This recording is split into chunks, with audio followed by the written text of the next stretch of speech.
Да, продолжуваме со дебатниот дел, како што најавивме тука е господинот Борко Ристовски, министер за спорт. Добро дојдовте во студио Вест. Благодарам на поканата, добро најав. Министер, ќе разговараме за спортот, за тоа што прави државата во областа на спортот, каква стратегија има во областа на спортот. Како што кажав пред малку во најавата, тоа е важно за младите генерации, важно е за оние кои сега се активно се занимаваат со спорт. Не е спортот сам по себе цел, тука е и физичкото здравје, менталното здравје, тоа е еден голем склоп, мислам, знаете подобро од мене бидејќи сте били професионален спортист. Еве да почнеме со генералното прашање. Што прави сега државата за поддршка за младите спортски таленти? Па добро, мислам дека изминатата година направивме една многу убава манифестација со доделување на стипендиите за поддршка на 500 млади талентирани спортисти, на кои што покрај онаа финансиска поддршка која што ја добиваат секој месец, направивме еден настанок кој што им доделивме дипломи. Тие дипломи се знак на признание,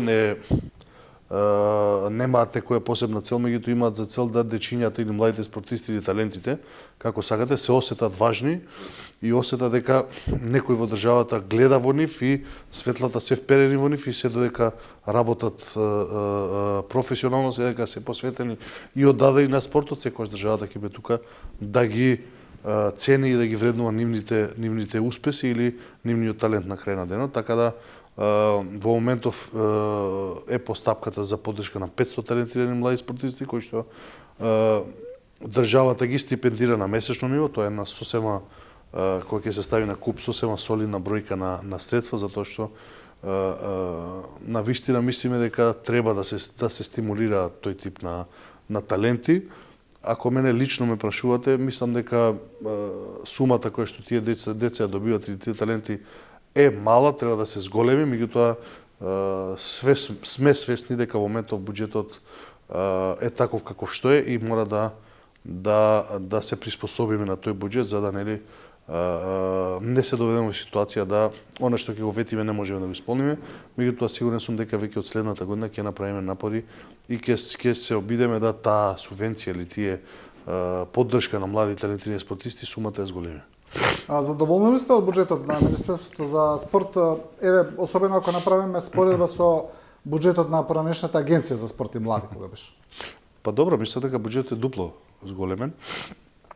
Направивме неколку клучни измени во законите и што е уште поважно, добиваме константна поддршка од владата и од премиерот за сите оние работи и оној правец во кој што сакаме да се движи Министерството и спортот, а тоа е да биде креатор на позитивни работи. Вие сте свесни, сигурно вие пратите спорт, затоа што поранешната агенција за млади спорт, да не се повторува, меѓутоа беше една институција која што беше комплетно нефункционална, која што имаше вработени па и 20 директори обвинети за корупција од околу 5 милиони евра, ако добро се сеќавам, така да наследивме една институција која што беше со сериозно нарушен углед, една институција која што беше нефункционална. Сите оние проекти кои што беа капитални беа застанати. Немаше како сега исплата на директни субвенции, туку имаше по принцип на некако ваучер кој што имаше искористеност околу 60%, што значи дека клубовите и федерациите имаа мака да ги наплатат своите пари или својата поддршка од државата. Ние тој закон го сменивме, тој принцип го сменивме и сега таа ставка од 600 милиони денари доаѓа директно на Министерство за спорт како средства и ние тие средства директно ги исплаќаме на федерациите. Ќе разговараме за таа директна поддршка на спортските клубови, како се прави. Да се вратиме еве на таа една државна стратегија за спортот. Кога ве прашав и за младите спортски таленти, но и за активните спортисти, многу е важна инфраструктурата, министре. Гледаме дека салите, стадионите не се во така добра состојба. Некои велат дека дел од нив се и во катастрофална состојба. Како може да се развива спортот кога инфраструктурата ни е така лоша? Добро, забелешката ви е апсолутно на место и јас се сложувам со тоа и затоа е еден од најважните правци, делот од стратегијата на Министерството за спорт е да таа инфраструктура ја подобриме и ја барем направиме минимум услови на кои што ќе може да се развиваат и тие таленти, меѓутоа и професионалниот спорт да го подигнеме се извинувам на уште повисоко ниво, затоа за таа цел ние како министерство направивме комплетно за постоење од некои си 15 на месеци. Направивме наистина големи резултати во тој дел. Спортската сала Расадник комплетно ќе биде завршена, реконструирана до нова година. Комплетно реконструиравме спортската сала во Радовиш, во Ново село.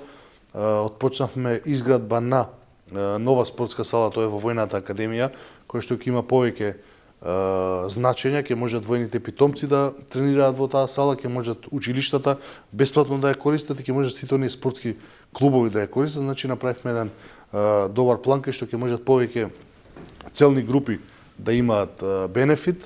До крајот на годината ќе отпочнеме камен темелник со изградба на уште една сала спортска, тоа е позади Фудбалската федерација на Македонија, и уште една спортска сала во Крушево.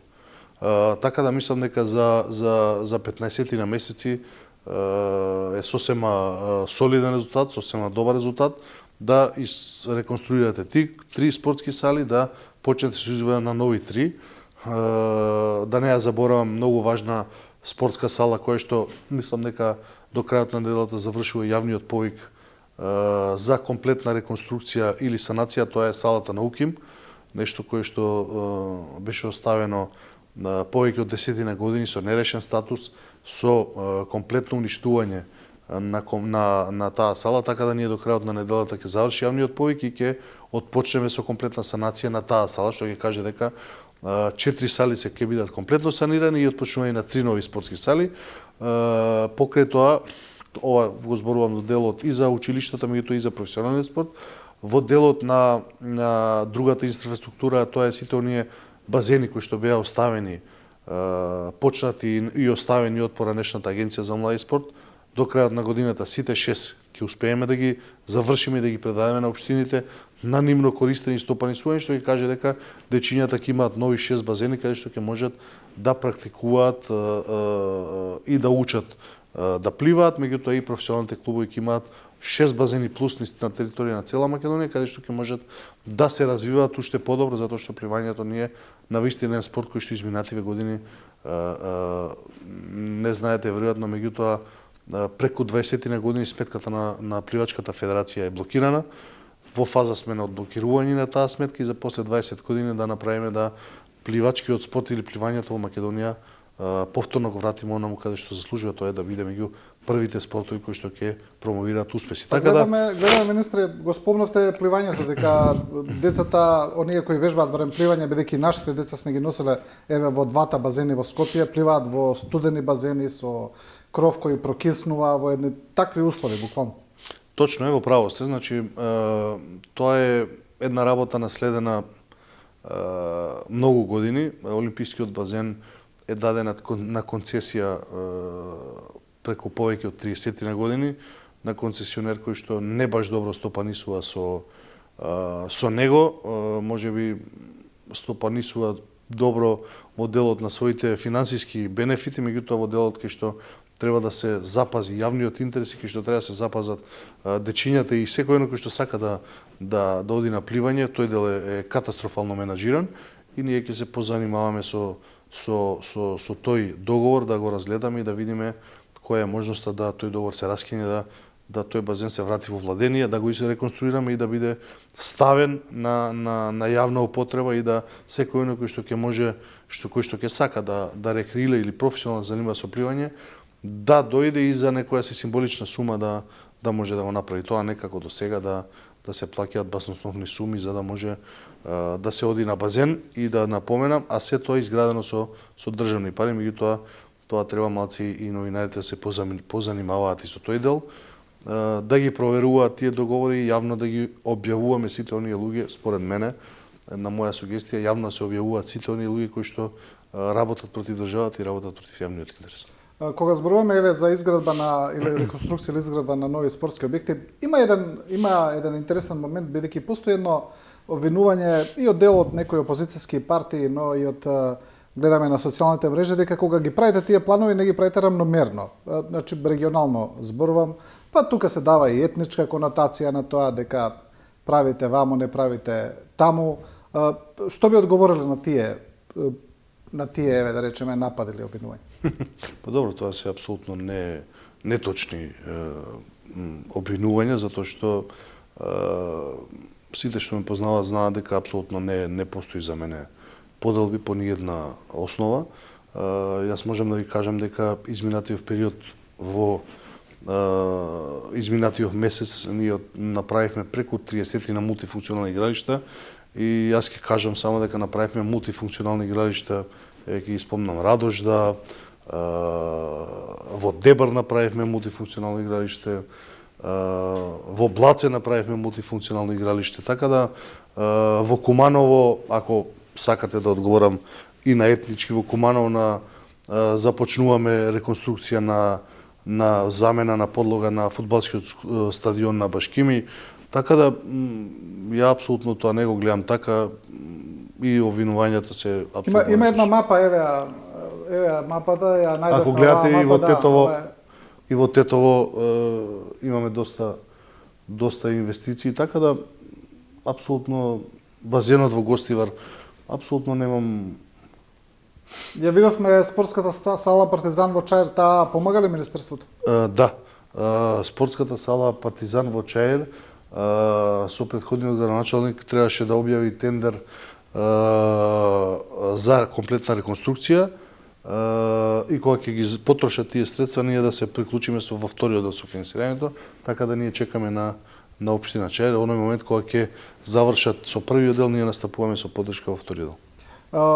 Се соочивме со еден интересен момент порано кога имаше еден голем проект за изградба на спортски сали, кога за време на предминатата влада, кога се изградија многу спортски сали, потоа се соочивме со еден проблем со одржувањето, со надлежностите врз тие спортски сали. Па се преклопуваа надлежности на општини, на агенцијата, на владата, па потоа не се знаеше кој да ги одржува, па кој да плати грење, па имавме и апсурдни ситуации каде што некој таму, не знам, локален мокни го чува клучот, него дава и така натаму. Значи државата ги направи со пари од буџет и потоа буквално не знаевме што да правиме со нив.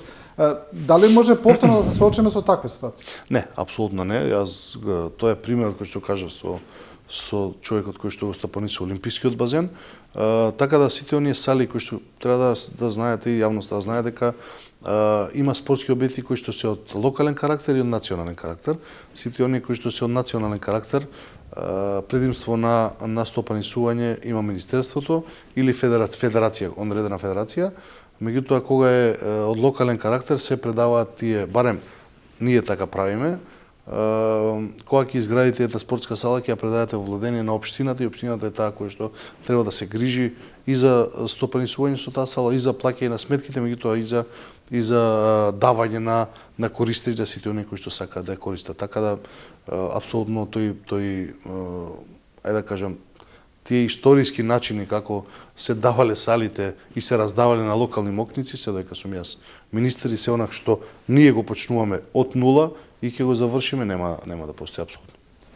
Да, имавме во изминативе месеци исто така немили ситуации на спортските надпревари, имавме насилства, имаше кои за жал има и меѓуетничка конотација и тоа неколку последователни инциденти, ајде да кажеме. Како да се справиме со ова, министре, бидејќи ова некако ни се повторува. И интересно е што тој дел од таа некоја, да речеме, агресија која постои, најчесто се изразува преку спортските надпревари. Зошто е тоа така? Па добро, да речеме тоа спортско хулиганство постои насекаде во Европа и во светот, меѓутоа кај нас тоа спортско хулиганство е преточено и измешано со меѓуетнички извикувања. Оно што јас можам да го кажам и дека треба блиску или да се соработува со Министерството за внатрешни работи, меѓутоа треба да се соработува и во правец на тоа да се едуцираат луѓето, да се разговара со нив, за да на крај на денот сите заедно сватиме и да свата дека поделбите по ниеден основ не носат никому добро и сите оние лоши работи кои што се имаат случајно во минатото, се имаат случајно заради поделби и по етнички и по било како сакате наречете карактер, така да едукацијата и разговорите се многу важни.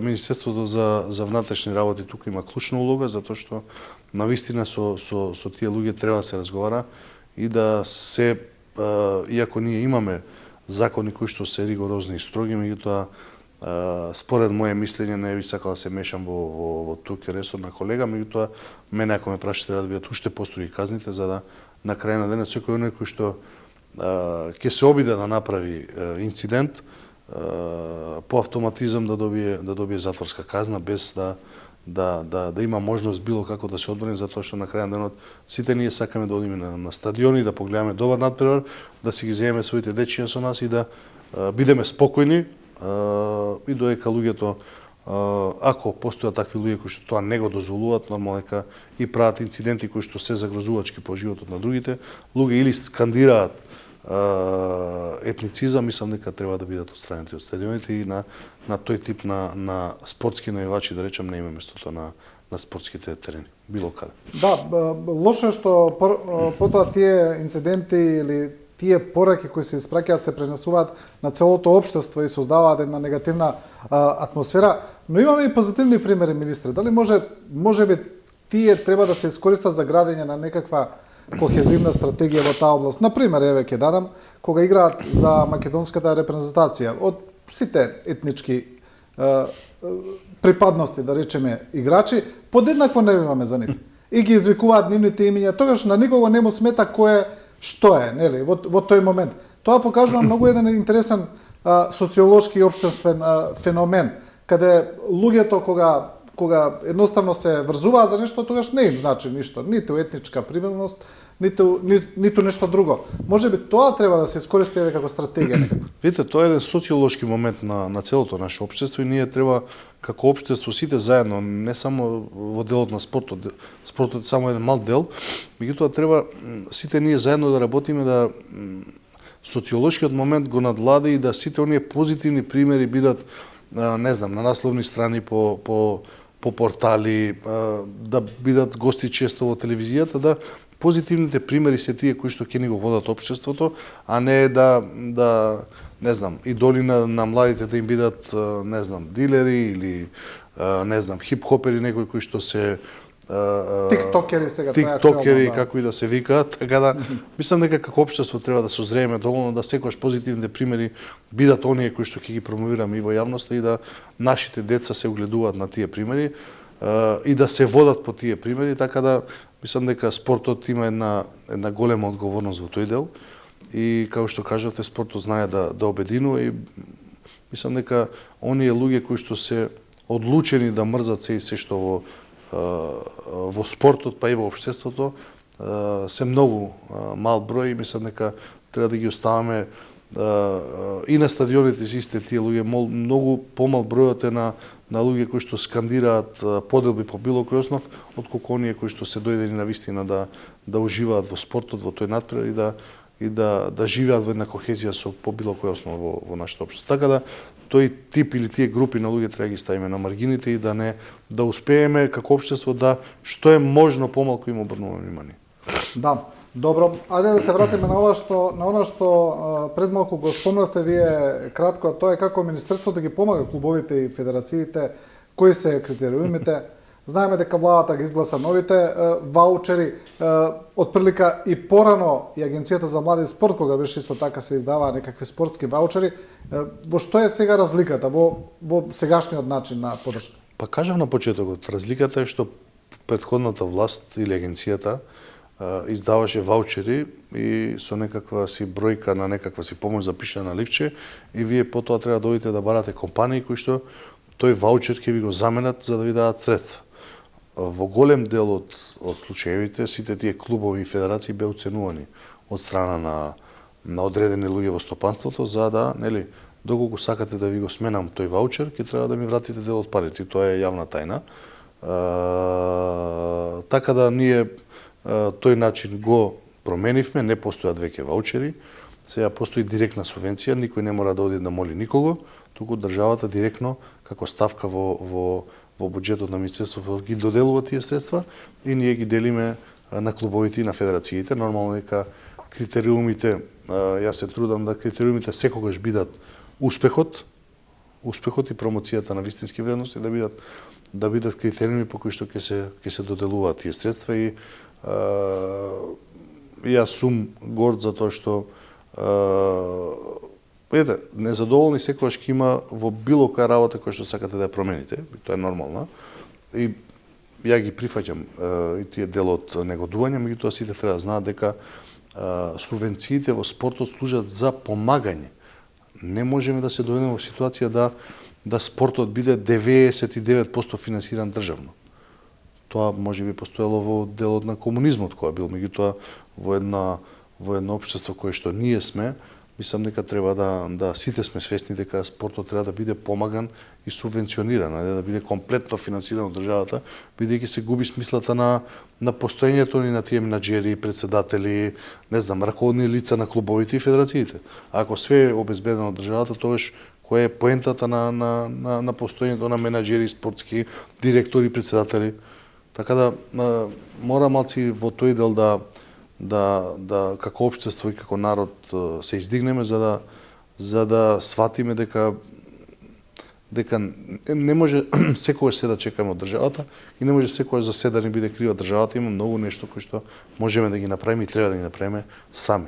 Така да Министерството за спорт и оваа влада обезбеди навистина доста средства, од која сум јас министер, мислам дека исплативме преку 20 милиони евра помош директна за клубовите и за федерациите, што е нешто кое што не верувам дека досега се случило во поновата историја. Да, ова се де факто субвенции во спортот, исто така како што имаме субвенции во сите други области, дали е земјоделство или во некои економски области.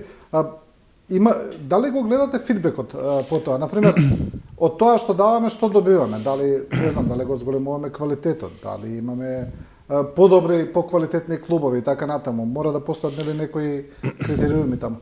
Така е, управо сте, добро е прашањето.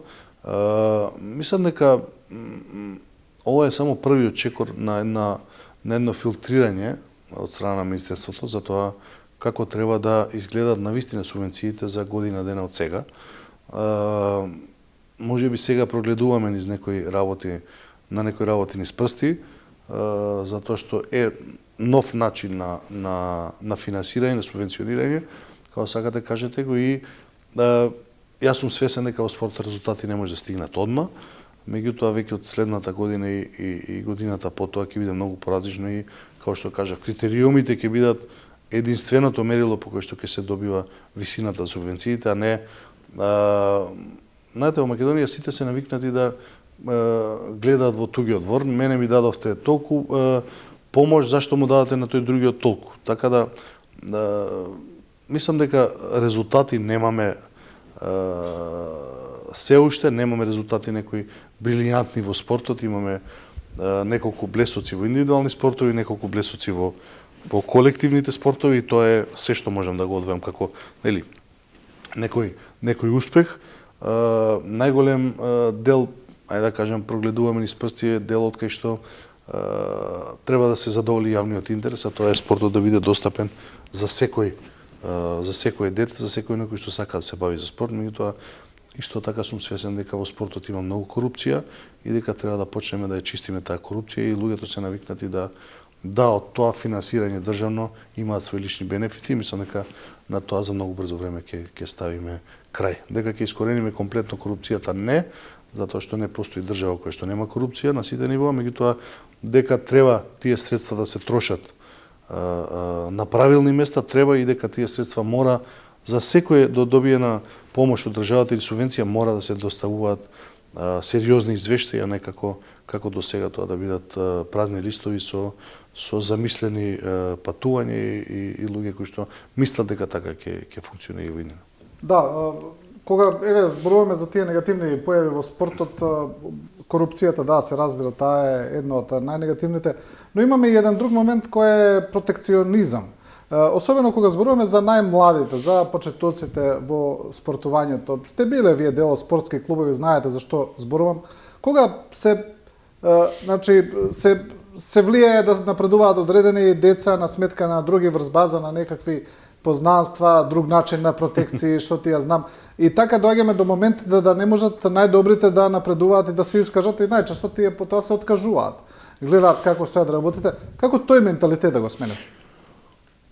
Само со, видите, спортот е можеби единственото место кај што единствените примери или пример како сакате кај што протекциите не може да ви помогнат. Протекциите може да ви однесат само до одреден момент, меѓутоа кога излезете на терен во било кој спорт, разликата веднаш се приметува и сите оние луѓе кои што се бават со спорт го знаат тоа што го зборувам и се свесни.